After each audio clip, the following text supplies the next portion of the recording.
পৃথিবীর ইতিহাসে বাংলার জমিনে এমনও জায়গা এমনও ব্যক্তিদের জীবনে ঘটে যেটা হয়তো আমরা যারা ভোগবিলাসিতার মধ্যে আছি তারা আমরা হয়তো খবরও নেই না, কিন্তু আল্লাহর কাছে। আজকের বিষয়টি নিয়ে আলোচনা করবেন দেশের প্রখ্যাত আলেমে দ্বীন, অত্যন্ত জনপ্রিয় সুপরিচিত একজন বক্তা শায়েখ মাহমুদ বিন কাসিম। পৃথিবীর ইতিহাসে বাংলার জমিনে এমনও জায়গা এমনও ব্যক্তিদের জীবনে ঘটে যেটা হয়তো আমরা যারা ভোগবিলাসিতার মধ্যে আছি তারা আমরা হয়তো খবরও নেই না, কিন্তু আল্লাহর কাছে কিন্তু ঠিকই খবর আছে। কি মনে করেন এই ব্যক্তির সম্পর্কে আল্লাহ কি করবেন তার সাথে? আল্লাহ তো বলেই দিয়েছেন,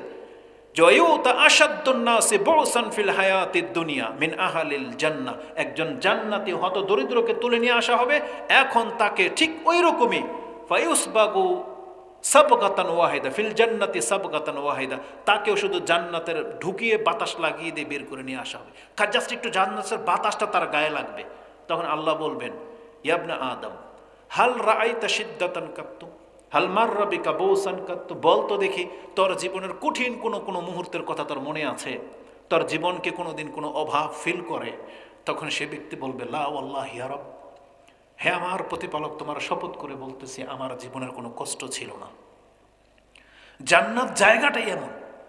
আল্লাহ বলেছেন, যাকে জান্নাতের ঘোষণা করে দেওয়া হবে ফাকাদে ফাজ, সেই ব্যক্তি জিতে যাওয়া ব্যক্তি, সফলকাম ব্যক্তি। কিন্তু আমরা এই দুনিয়া নিয়ে খুব বেশি ব্যস্ত হয়ে গেছি। রাসূলুল্লাহ সাল্লাল্লাহু আলাইহি ওয়াসাল্লাম তিনি জান্নাতটাকে সবচেয়ে বেশি প্রাধান্য দিতেন। তিনি আমাদেরকে শিখাতেন তাই যে তোমরা জান্নাতমুখী হও, তোমরা আল্লাহর কাছে জান্নাতুল ফেরদৌস কামনা করো। রাসূলুল্লাহ সাল্লাল্লাহু আলাইহি সাল্লাম যখন চাটার উপরে শুয়েছিলেন, তার কোনো চাদর ছিল না। ওমর রাদিয়াল্লাহু তাআলা দেখে তিনি কেঁদে দিয়েছেন এবং বলতেছেন, মা ইউবকিক, তোমাকে কিসে কাঁদালো?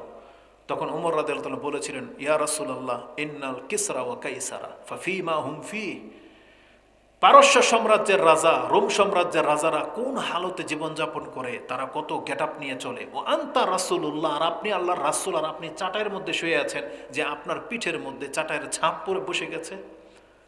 তখন রাসূলুল্লাহ সাল্লাল্লাহু আলাইহি ওয়াসাল্লাম বলেছিলেন, ওমর আরাদিত, তুমি কি এতে সন্তুষ্ট নও?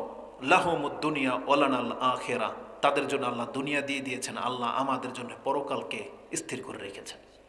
এটা কি তুমি সন্তুষ্ট নও ওমর? তখন বলছে, ইয়া রাসূলুল্লাহ, আমরা সন্তুষ্ট।